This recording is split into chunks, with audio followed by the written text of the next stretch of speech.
La quatrième fois que c'est arrivé, je l'ai expliqué la dernière fois que j'étais ici, c'était sur la montagne alors que la tempête faisait rage. Combien ont entendu ça? Oh, vous tous, très bien, alors que la tempête faisait rage, et Dieu qui est mon juge est ici. Je redescendais de la montagne alors que David Wood, je pense qu'il est ici quelque part, m'avait fait un sandwich et c'en était un vrai de vrai. Je pense qu'il voulait me rendre l'appareil, venger son père de celui que je lui avais fait il y a quelques années. Il avait mélangé là du bologne et de la viande et toutes sortes de choses. Et comme je l'avais mis dans ma chemise et qu'il avait plu, c'était devenu une grosse boule de pâte.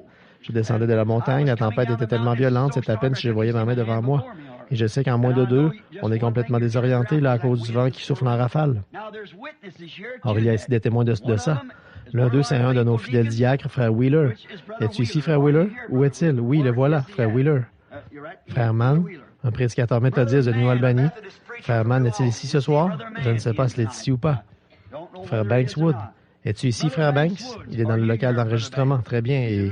Et David Wood. Et frère Evans était là, je crois. C'est bien ça, frère Evans? Frère Evans, qui est debout le long du mur, était là. On avait annoncé sur les ondes depuis des jours, 2 jours, qu'un violent blizzard était en train de balayer le pays. Frère Tom Simpson est ici ce soir, alors qu'il venait du Canada. On lui a demandé d'éviter cette région parce qu'il ne pourrait pas la traverser, qu'il allait y avoir un blizzard. Frère Tom, es-tu ici? Où es-tu? Le voilà, assis juste ici. Les nuages sont arrivés et j'ai dit, frère... Tout le monde s'était dépêché de quitter cet endroit. Il ne restait plus personne là-bas, des 100 et quelques hommes qui s'y trouvaient. Il ne restait plus personne, sauf notre petit groupe et le cow-boy, le cavalier. Nous avions décidé de rester. J'avais téléphoné à Sir Evans et je lui avais demandé d'appeler ma femme pour lui dire d'avertir Tony que, si je n'arrivais pas, qu'il prenne quelqu'un d'autre pour présider le petit déjeuner des hommes d'affaires. Et sur la montagne, ce jour-là, j'ai dit, maintenant, dès que les premières gouttes de pluie commenceront à tomber, quoi que ce soit, retournez vite au camp. J'ai dit, en effet, 10 ou 15 minutes plus tard, vous ne pourrez plus voir votre main devant vous dans ce blizzard. Et il tombera en peu de temps 20 pieds de neige sur la montagne. C'est comme ça que des gens, vous avez vu ça dans le journal, ils sont là-bas et ils laissent leur vie et tout. Mais nous savions comment sortir de là et les gens savaient où nous étions, alors nous nous sommes sentis conduits à rester. Donc, sur la montagne, quand ce blizzard a commencé, je me suis mis à redescendre. Je n'étais qu'environ un demi-mille de là, quand la voix de Dieu a dit « Fais demi-tour et retourne là-bas ». Et j'y suis retourné comme il me l'avait dit. Après avoir attendu un instant et mangé le sandwich que David m'avait donné, je suis remonté là-haut et je me suis assis. Et pendant que j'étais assis là, que le vent tournoyait et soufflait au sommet des arbres, les faisait plier, et que le grésil et la neige volaient partout, une voix a dit « Je suis le Dieu de la création ». J'ai levé les yeux et j'ai pensé, d'où est-ce que c'est venu? C'était peut-être le vent. Il a dit, j'ai créé les cieux et la terre. J'ai apaisé les vents violents sur les mers. Et il a continué à parler. Je me suis levé d'un bond et j'ai enlevé mon chapeau. Il a dit, parle simplement à la tempête et elle cessera. Quoi que tu dises, c'est ce qui arrivera. Et j'ai dit, tempête, arrête-toi.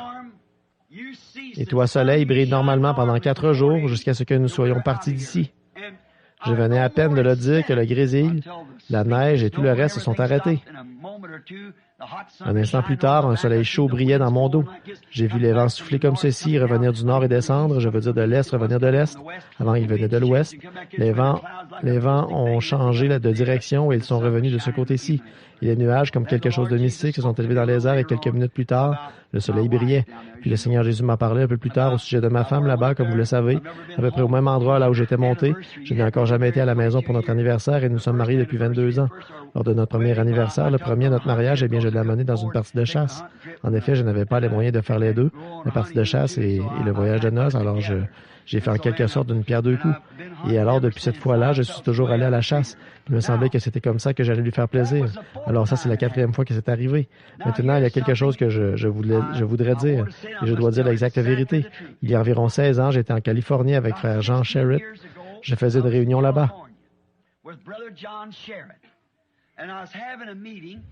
Méda et moi, avec frère et sœur Sherritt et les autres, nous logions à l'hôtel. Et un homme du nom de Paul Melikian, qui est venu ici même dans ce tabernacle bien des fois, c'est un Arménien fortuné. Sa femme avait donné naissance à un enfant à Fresno, en Californie, là où ils habitaient. Il est venu avec sa femme et il m'a appelé à l'hôtel. Il a dit, « Puis-je faire monter ma femme, frère Branham? » J'ai dit, « Mais oui, bien sûr. » Le lendemain, j'allais à Catalina. Alors il a fait monter sa femme et cette jeune femme était vraiment malade. Et j'ai dit, mettez votre main sur la mienne, sœur Mélicane. J'ai dit, nous verrons si le Seigneur nous dira ce qu'il en est. Et dès qu'elle a posé sa main sur la mienne, j'ai dit, oh, c'est une phlébite. Elle a dit, il ne me semble pas que j'en ai les symptômes. J'ai dû surveiller ça. 2 jours plus tard, on la soignait pour une phlébite.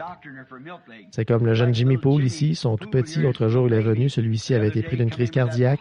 C'est ce qu'ils avaient cru alors que c'était une crise d'asthme. J'ai mis ma main sur lui. J'ai dû surveiller-le pendant quelques jours. Il a la rougeole. Elle va sortir. C'est la fièvre. Je l'ai rencontré hier soir. Il m'a dit qu'il est couvert de rougeole, voyez. Donc, je parlais à sœur Mélicane à propos de la main. Elle a dit, c'est renversant de voir ça, frère Branham. Elle a dit, est-ce que ça marche avec toutes les mains? J'ai dit, eh bien, seulement si quelque chose ne va pas chez le patient. J'ai dit, tenez, je vais poser ma propre main dessus. Beaucoup d'entre vous ont observé ça et rien n'est arrivé. J'ai dit, tenez, il n'y a rien qui ne va pas chez ma femme. Qu'elle pose sa main. Tiens, chérie, mets ta main sur la mienne. Elle est assise là, ma femme. Elle a mis sa main sur la mienne. Et aussitôt, j'ai dit, tu as un kyste sur l'ovaire gauche. Tu as un problème gynécologique. Elle a dit, je ne sens pas de changement. J'ai dit, mais c'est ce que tu as. Becky avait 2 ans. La fille qui a joué tout à l'heure, elle avait 2 ans. 2 ans plus tard, Sarah est venue au monde. Et quand elle est venue par césarienne, j'ai demandé au docteur Dillman, notre docteur à Corridon, quand vous aurez ouvert, regardez son ovaire gauche. Et il l'a fait. Il a dit, je n'ai rien vu d'anormal. J'ai posé ma main, c'était toujours là. 4 ans plus tard, Joseph est arrivé. Je lui ai demandé de regarder de nouveau. Je n'ai rien vu d'anormal. J'ai posé ma main, c'était toujours là. Alors nous avons simplement oublié la chose. Maintenant, il y a ici quelque chose que je dois dire. Je n'aime pas le dire, mais pour présenter la vérité, il le faut, voyez-vous, et c'est ce qu'on veut. Dites toujours la vérité, peu importe ce qui arrive.